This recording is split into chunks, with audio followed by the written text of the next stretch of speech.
Trachea lies just ventral to oesophagus and extend up to the level of, जो trachea होती है वो oesophagus तक लाई करी होती है और किस हद तक ये एक्सटेंड होती है। अगर हम एक्सटेंड की बात करें तो ट्रैकिया चेस्ट कैविटी जो रीजन है वहाँ तक एक्सटेंड होगी। ऑलमोस्ट हमारे पास यहाँ पे ऑप्शन है वो है best delta option.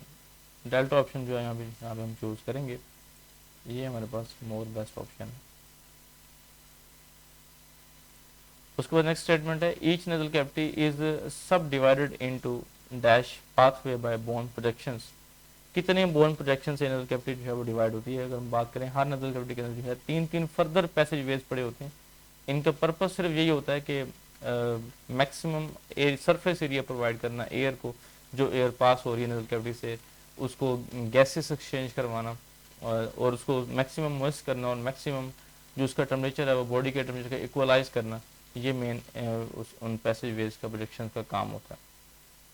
Role of pharynx in breathing, pharynx का काम होता है एयर को ग्लोटस में डायरेक्ट करना।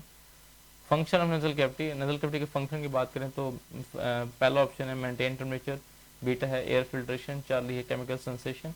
तो delta option all of these more best है। ये तीनों काम जो है नेजल कैविटी कर रही होती है, टेम्परेचर मेंटेन भी कर रही है, फिल्ट्रेशन भी कर रही है, केमिकल सेंसेशन भी कर रही है। नेक्स्ट एमसीक्यू है 29, which of the following type of tissue is lined the nasal cavity. कौन सा टिश्यू जो है वो नेजल कैविटी को लाइन करा होता है। तो ये जो बेस्ट ऑप्शन यहाँ टिक करेंगे वो हमारे पास है वो सिलिएटेड कोलमनर एपिथेलियम जो है वो नेजल कैविटी को लाइन कर रहा होता है। नेक्स्ट है which of the following is not the feature of respiratory surface in human. Alpha option है large surface area and moisture, ये तो फीचर है। रिच फ्लाई नेटवर्क, ये भी फीचर है। Thick cuticle, greater number of layers, नहीं ये feature नहीं है। तो कभी भी जो रेस्पिरेटरी सरफेस है उसकी जो लेयर है वो थिक कभी नहीं होगी बल्कि थीन होगी, ताकि मैक्सिमम जो गैसेस एक्सचेंज का प्रोसेस है वो चल सके। तो ये थीन हम टिक करेंगे, ये थीन होगी। उसके बाद नेक्स्ट हमारे पास following is correct regarding the function of alveolar epithelium. अगर हम एल्वुलर एपिथेलियम की बात करें तो उसका जो फंक्शन है अगर हम उसको स्टडी करें तो gas exchange, production of surfactant, thermal regulation, immunity. तो ये देखें एमसीक्यू कौन सा बेस्ट रहेगा हमारे पास। गैस एक्सचेंज भी कर रही होती है एल्वुलर एपिथेलियम और सर्फेक्टेंट प्रोडक्शन भी कर रही होती है। थर्मल रेगुलेशन जो है वो इसका फंक्शन नहीं है, तो इम्यूनिटी भी इसका फंक्शन जो है वो नहीं है। तो हम 1 और 2 ओनली टिक करेंगे। हमारे पास जो बीटा ऑप्शन है वो बेस्ट है, ये हम टिक करेंगे। इस तरह नेक्स्ट हमारे पास है widest and have less in number tubes in human respiratory system are.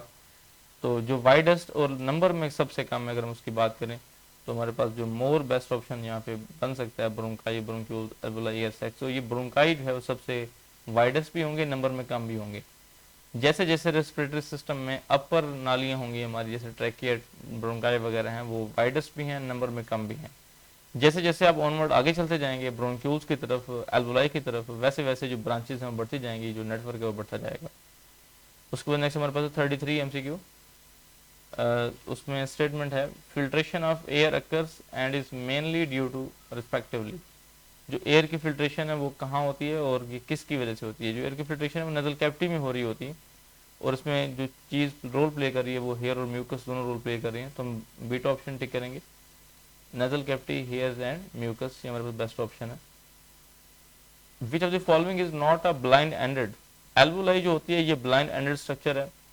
Efferent lymph vessel भी ब्लाइंड एंडेड स्ट्रक्चर है। अपेंडिक्स भी ब्लाइंड एंडेड है हमारे पास। ब्रोंक्यूल्स जो हैं ये हमारे पास नालियां हैं, ट्यूब्स हैं, पाइप्स की तरह स्ट्रक्चर्स हैं, तो ये ब्लाइंड एंडेड स्ट्रक्चर नहीं है, तो ये हम टिक करेंगे।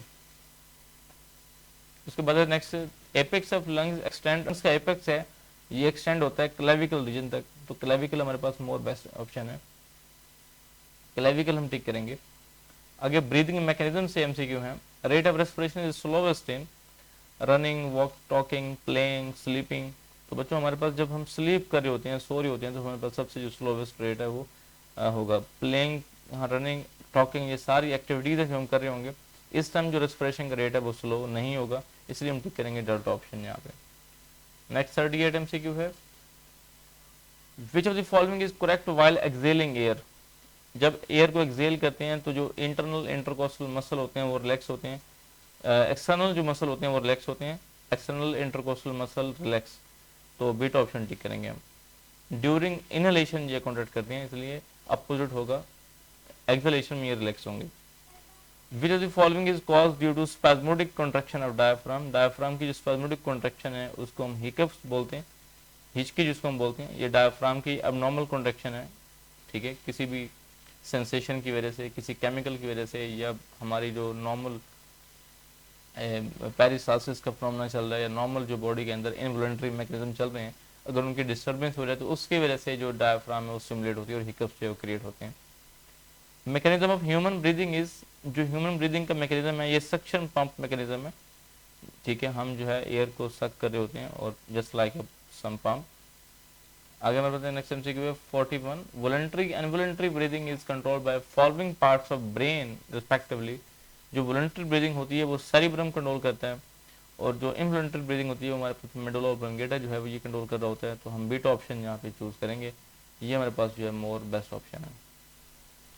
उसके बाद है volume of chest cavity is increase by, जो चेस्ट कैविटी का वॉल्यूम है वो इंक्रीज कैसे होता है, अगर हम बात करें डायफ्राम कॉन्ट्रैक्शन से, डायफ्राम जो है वो लेस डोम लाइक होती है, तो अल्फा ऑप्शन मोर बेस्ट हमारे पास है। डायफ्राम कॉन्ट्रैक्शन से जो वॉल्यूम है वो बढ़ता है, कम नहीं होता। Gas exchange in human occurs through, जो गैस एक्सचेंज है ह्यूमन के अंदर वो किसके थ्रू होता है, अगर हम गैस एक्सचेंज की बात करें तो सिंपल गैसेस बाय डिफ्यूजन जो है वो पास करी होती हैं, तो बाय डिफ्यूजन टिक करेंगे। ये पार्शियल प्रेशर के डिफरेंस की वजह से गैसेस को डायरेक्शन मिलती है कि आपने कहाँ जाना है। एल्वोलाई से जो ऑक्सीजन है वो हमेशा ब्लड के अंदर मूव करती है, और इसी तरह जो टिश्यूज में कार्बन डाइऑक्साइड पड़ी है वो हमेशा ब्लड के तरफ मूव करती है। तो इनको ये पार्शियल प्रेशर का डिफरेंस जो है वो गाइड कर रहा होता है कि आपने किस तरफ जो है मूव करना है। ट्रांसपोर्ट ऑफ गैसेज की बात करते हैं 44 MCQ, carbon dioxide is dash than oxygen in tissue fluid. जो कार्बन डाइऑक्साइड है वो हमारे पास टिश्यू फ्लूइड में मोर सोलुबल है, लेस सोलुबल नहीं कहेंगे। ये CO2 जो है वो मोर सोलुबल है टिश्यू फ्लूइड के अंदर, तो ये हमारे पास यहाँ पे बेस्ट ऑप्शन है। इस तरह 41 MCQ है haemoglobin is a complex molecule which has ability to bind with. जो हीमोग्लोबिन है ये कॉम्प्लेक्स मॉलिक्यूल है, इसमें ये एबिलिटी है कि वो बाइंड कर सकता है, किस चीज़ से बाइंड कर सकता है, oxygen, CO2 and CO, carbon monoxide, oxygen और ये कार्बन डाइऑक्साइड, तीनों से बाइंड कर सकता है। तो ये हम बेस्ट ऑप्शन चूज करेंगे यहाँ। Affinity order of gases to bind with haemoglobin, जो सबसे हाईएस्ट अफिनिटी हीमोग्लोबिन की है किसके साथ है, फिर उससे कम अफिनिटी किसके साथ है। तो ये अफिनिटी ऑर्डर की अगर हम बात करें तो हमारे पास सबसे पहले जो है कार्बन मोनोऑक्साइड आएगा, यहाँ पे ऑक्सीजन है, फिर उसके बाद कार्बन डाइऑक्साइड है। अल्फा ऑप्शन जो है मोस्ट प्रोबेबल आंसर है, तो ये अफिनिटी ऑर्डर है गैसेस का। इस तरह नेक्स्ट हम स्टडी करते हैं 41 MCQ, whenever drainage system is not functioning properly then CO2 accumulates in blood।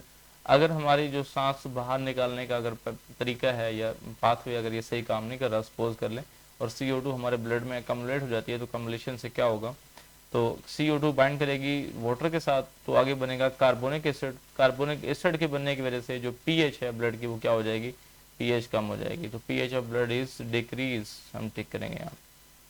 ठीक है, नेक्स्ट हमारे पास है आगे 48 MCQ, percentage of carbon dioxide is carried as carboxy haemoglobin. जो कार्बन डाइऑक्साइड है वो कार्बोक्सी हीमोग्लोबिन की फॉर्म में 23% जो है कैरी की जा रही होती है, 7% जो है डिजोल्व फॉर्म में होती है, और 70% जो है ये आपको पता है कार्बोनिक एसिड की फॉर्म में ये जा रही होती है। तो हम टिक करेंगे बीटा ऑप्शन यहाँ पे। Majority of carbon dioxide is carried in the form of, अभी हमने बात की कि 70% जो है बाइकार्बोनेट आयंस की फॉर्म में ट्रांसपोर्ट हो रही होती है, तो फिर हम टिक करेंगे bicarbonate ion, beta option. Next है लंग कैपेसिटी। अगर हम लंग कैपेसिटी की बात करें तो बच्चों tidal volume of lungs at rest और नॉर्मल ब्रीथ इज, जो टाइडल वॉल्यूम है लंग्स का वो रेस्ट कंडीशन में 0.5 लीटर होता है। नॉर्मली हम 500 ml गैसेस को बॉडी के अंदर इनहेल कर रहे होते हैं, एक्सहेल कर रहे होते हैं, तो हमारे पास 0.5 लीटर जो है वो बेस्ट ऑप्शन है। Residual volume of human lungs is about, जो ह्यूमन लंग्स का रेजिडुअल वॉल्यूम है ये हमारे पास कोई 1500 ml होता है। इतनी गैसेस की क्वांटिटी है जो कि हम इनहेल या एक्सहेल कर रहे होते हैं। आगे हमारे पास 52 MCQ है इन्फ्लेटरी सब्सटेंस हिस्टामीन कॉजेस, जो हिस्टामीन है वो ब्रोंकोकंस्ट्रिक्शन जो है ये कॉज कर रहा होता है, तो ये हमारे पास जो है मोर बेस्ट ऑप्शन है जो हम चूज करेंगे यहाँ पे, bronchoconstriction. Disease of respiratory system in which dead space air is increase, respiratory system की डिसीज में जो हमारे पास एम्फाइसमा डिसीज है, इसमें क्या होता है कि हमारे जो एल्वोलाई हैं वो डैमेज होते हैं, तो जो ओवरऑल रेस्पिरेटरी सरफेस है, गैसेस एक्सचेंज की सरफेस है वो कम हो जाती है, और कम होने से फाइनली डेड स्पेस एयर बढ़ जाएगी। डेड स्पेस एयर के वो उस एयर को हम बोलते हैं जो जिस एयर का हमारी बॉडी में ब्लड के साथ गैस एक्सचेंज नहीं होता, और बगैर गैस एक्सचेंज किए ही वापस आ जाती है, बॉडी से बाहर निकल आती है, तो उसको हम डेड स्पेस एयर जो है वो नाम दे रहे होते हैं। इस तरह नेक्स्ट हमारे पास है which of the following is contagious disorder, contagious कहते हैं जो वही वबाई हो, वबा की तरह वो फैले। तो ये हमारे पास ट्यूबरक्लोसिस है, बेसिकली टीबी है जिसको हम बोलते हैं। 55 एमसीक्यू है, which of the following is a degenerative disease of lungs.